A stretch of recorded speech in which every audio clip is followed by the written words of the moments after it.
واخويا. هذا الصغير واخويا وابني الكبير ادور عليه ماكو، صار يومين من البارحة اليوم ادور عليه ما هو. اريد بس اي دليل يثبت على ابني حتى اخذه ادفنه، كل شيء ما اريد.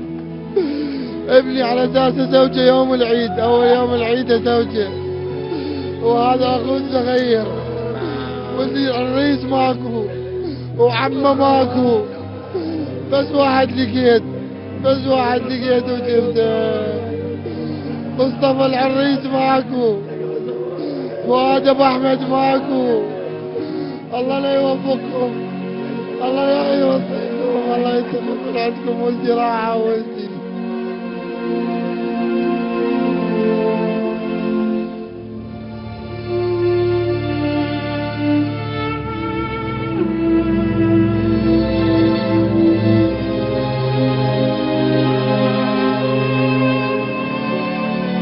على المرجعية العليا سماحة السيد الستاني إعطاء فتوى على السياسيين المفسدين والسياسيين الدواعش، هم أخطر من الدواعش الحقيقيين. يا أخي أكثر من مرة للناشد الشعب العراقي انتفضوا مظاهرة، فإن المجزرة سوف تحدث على العراق، ليس فقط أنه في الكرادة وفي كل مناطق العراق هناك مجازر خلفها هؤلاء السياسيين، حرب على المناصب، ونحن ندفع الثمن وندفع الضحايا، دماءنا ودماء أخواننا وأبنائنا.